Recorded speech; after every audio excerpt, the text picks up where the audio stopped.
માટે દરેક બ્લોકમાં સીસીટીવી, ભરૂચમાં 33,785 વિદ્યાર્થીઓ માટે 3,577 સ્ટાફ તૈનાત. પરીક્ષા કેન્દ્ર પહોંચવા સરળતા માટે હોલ ટિકિટ સાથે QR કોડ અપાશે.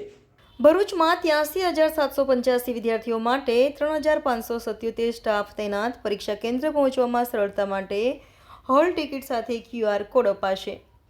ગુજરાત માધ્યમિક અને ઉચ્ચતર માધ્યમિક શિક્ષણ બોર્ડ દ્વારા લેવાનારી ધોરણ 10 SSC અને 12 HSC સામાન્ય વિજ્ઞાન પ્રવાહની જાહેર પરીક્ષાઓ 27મી ફેબ્રુઆરીથી શરૂ થનાર છે, જેને લઈને ભરૂચ જિલ્લામાં પરીક્ષાઓ સંપૂર્ણ સુચારુ રીતે યોજાય અને વિદ્યાર્થીઓ નિર્ભયપણે મુક્ત વાતાવરણમાં શાંતિપૂર્ણ માહોલમાં પરીક્ષામાં ભાગ લે અને પરીક્ષાઓ શાંતિમય તણાવમુક્ત વાતાવરણમાં સંપન્ન થાય તે માટે શિક્ષણ વિભાગ અને જિલ્લા વહીવટીતંત્ર દ્વારા તમામ તૈયારીઓ પૂર્ણ કરી દેવામાં આવી છે.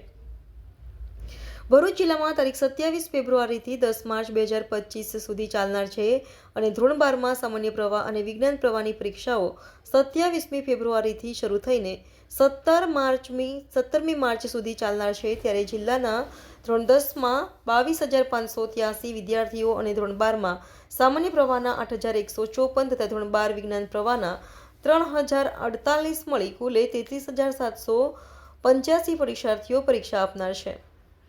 જ્યારે ભરૂચ જિલ્લા શિક્ષણ વિભાગ દ્વારા એક નવી કામગીરી કરાઈ છે, જેમાં વિદ્યાર્થીઓને તેમની હોલ ટિકિટ સાથે એક QR કોડ પણ આપવામાં આવશે, જેમાં તેઓ મોબાઈલ એપથી તેમના પરીક્ષા કેન્દ્ર પર આસાનીથી પહોંચી શકે છે. આ સાથે તેમણે માતા પિતાઓને હેલ્મેટ ફરજિયાત પહેરવા પણ અપીલ કરી છે. સાથે જિલ્લાના તમામ પરીક્ષા આપનાર વિદ્યાર્થીઓને શુભેચ્છાઓ પાઠવી છે. રિપોર્ટર રવિ Syed, Tehelka news, Bharuch.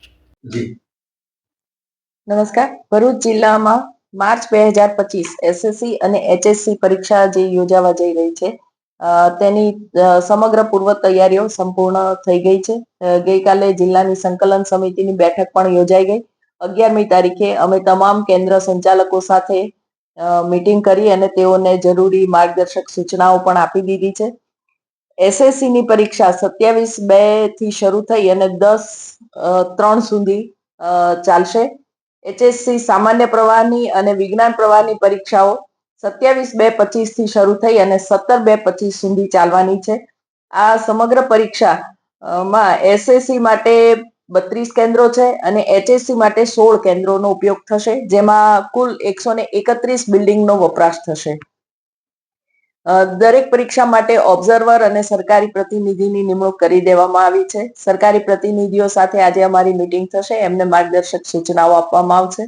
Observer collector Shri એ નિયુક્ત કર્યા છે. નિયુક્ત કરેલા સરકારી પ્રતિનિધિ છે અને એ લોકો સરકારના પ્રતિનિધિ તરીકે તમામ કેન્દ્રો ઉપર તમામ પરીક્ષા દરમિયાન ઉપસ્થિત રહેશે અને સરકારના પ્રતિનિધિ તરીકે પરીક્ષાનું દેખરેખ કરશે.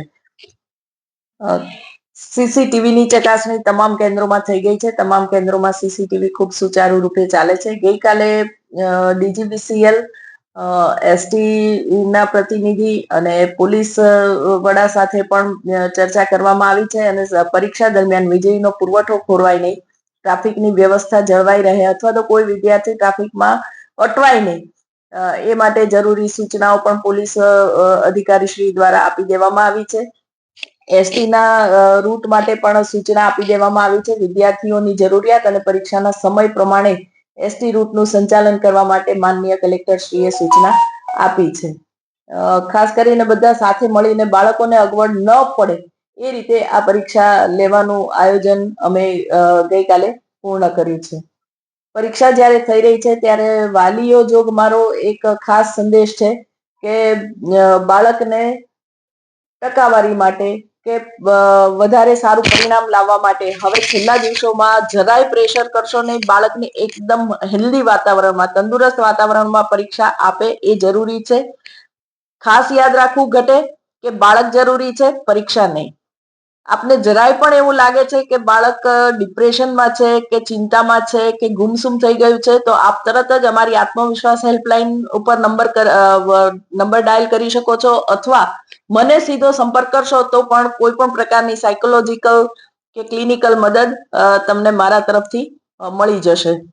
બાળકોને મારો ખાસ સંદેશ છે કે આ પરીક્ષા જીવનની આખરી પરીક્ષા નથી. તમારી માત્ર સ્કિલ અને તમે કેટલું જાણો છો એ જ માપન આમાં થશે. અને પરીક્ષામાં જે કોઈ પણ અધિકારીઓ કે જે કોઈ પણ શિક્ષકો તમને દેખાય છે એ તમારી સગવડતા માટે છે, તમારા ઉપર વોચ રાખવા માટે નથી. માટે બિલકુલ નિશ્ચિંત મને બિલકુલ નિશ્ચિંત બેફિકર થઈ અને આપ પરીક્ષા આપો. તમને બધાને પરીક્ષા માટે ખૂબ ખૂબ શુભેચ્છા. Thank you.